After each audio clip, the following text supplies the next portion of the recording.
Loving Stands of Class 5, Subject in the Literature, Chapter 2, दिन में 3 बार। प्रस्तुत कहानी में बताया गया है कि हर जीव के प्रति मन में प्रेम व दया का भाव होना चाहिए, उनके दुख दर्द को समझना चाहिए और उनकी सहायता करने से पीछे नहीं रहना चाहिए।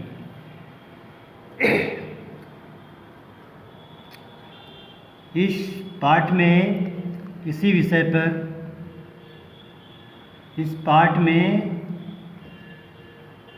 इसी के विषय में बताया गया है। राकेश गुनगुनाता हुआ विद्यालय से लौट रहा था। गली के पास वाले मोड़ पर उसने देखा कि एक कुत्ता करा रहा था और बार बार अपनी टांग को झटक रहा था। राकेश को उस पर दया आ गई। वह कुत्ते के पास गया। कुत्ता उसे देखकर सहम गया। एक तो इतना घायल था कि इसके लिए भागना कठिन था। घायल, आहत था, कठिन, कठोर। दूसरे राकेश को देखकर शायद वो समझ गया कि लड़का उसे मारेगा नहीं। राकेश ठिठक कर उसके बारे में सोचता रहा, कैसे लोग हैं कि कुत्ते की टांग ही तोड़ दी। आज उनके नाश्ते के डिब्बे में एक रोटी बच गई थी।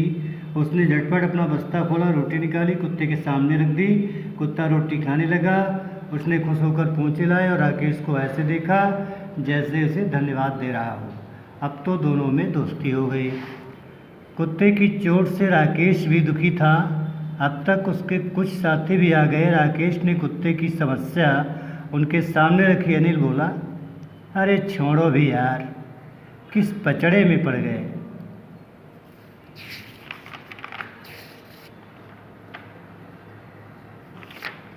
पचड़े का अर्थ होता है किस झंझट में पड़ गए।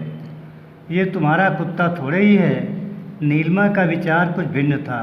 नहीं, हमें कुछ करना ही चाहिए। बेचारा कैसे करा रहा है, उसे बहुत दर्द हो रहा होगा।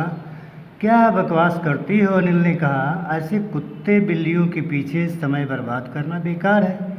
नीलिमा बोली, अनिल, पिछले महीने तुम्हारे पैर में चोट आई थी और प्लास्टर चढ़ा था, तो तुम्हें कैसा लगा था? कितना करा रहे थे दर्द से। अब अनिल चुप हो गया। राकेश बेचैन था। बताओ, इसे कहाँ ले जाया जाए, उसने पूछा। अब तक अहमद चुपचाप खड़ा था। वो बोला, देखो, मैं तुम्हें एक उपाय बता तो सकता हूँ, पर ये मत बताना कि मैंने बताया था। उपाय मीन्स तरीका। तीनों बच्चे अहमद की ओर देखने लगे। उसने बताया, मेरे चाचा जी का क्लिनिक पास ही है। वे पशुओं के अच्छे डॉक्टर हैं, पर फीस भी अच्छी लेते हैं। इसलिए यह मत बताना कि मैंने तुम्हें बताया था। अब तो बच्चे समझ गए कि उन्हें क्या करना है। राकेश ने कुत्ते को गोद में उठा लिया। वे लोग सीधे अहमद के चाचा के क्लिनिक में गए। डॉक्टर ने कुत्ते की जांच की और बताया, इसकी टांग में चोट तो काफ़ी है, पर कुछ दवाइयाँ खिलाने से 1-2 दिन में ही ठीक हो जाएंगी। इलाज की समस्या तो हल हो गई, पर दूसरी समस्या आ गई कि डॉक्टर की फीस कहाँ से दी जाए। अब तक टांग पर पट्टी हो चुकी थी। डॉक्टर ने हाथ धोए और बच्चों से कहा, अब आप मरीज को ले जा सकते हैं। राकेश ने हिम्मत करके डॉक्टर को सारी घटना बताई और कहा, डॉक्टर, हम सब मिलकर 1-2 दिन में अपने जेब खर्च में से आपकी फीस दे देंगे। डॉक्टर साहब बहुत गंभीर हो गए। चारों बच्चे डरे सहमे उन्हें ही देख रहे थे। डॉक्टर साहब ने भारी आवाज़ में कहा, भाई, ये क्या बात हुई? इलाज आज करवाओ और फीस कल दो। तुम्हें किसी ने पढ़ाया नहीं कि आज का काम कल पर मत टालो। यह सुना तो राकेश नीलिमा की ओर देखने लगा और नीलिमा अहमद की ओर। अहमद रुआसा सिर झुकाए खड़ा था। रुआसा का अर्थ है रोने वाला। नीलिमा की आंखों में आंसू आ गए। हिम्मत करके बोली, डॉक्टर चाचा, हम सच कह रहे हैं, हम आपको फीस दे देंगे। डॉक्टर साहब ने सुना और ठहाका लगाकर हंसने लगे।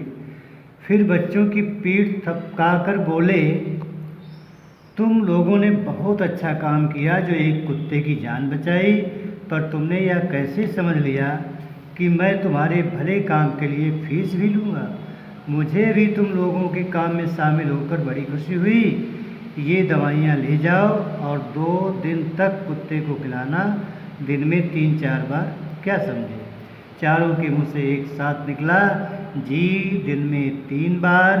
और सभी हंस पड़े। थैंक्स।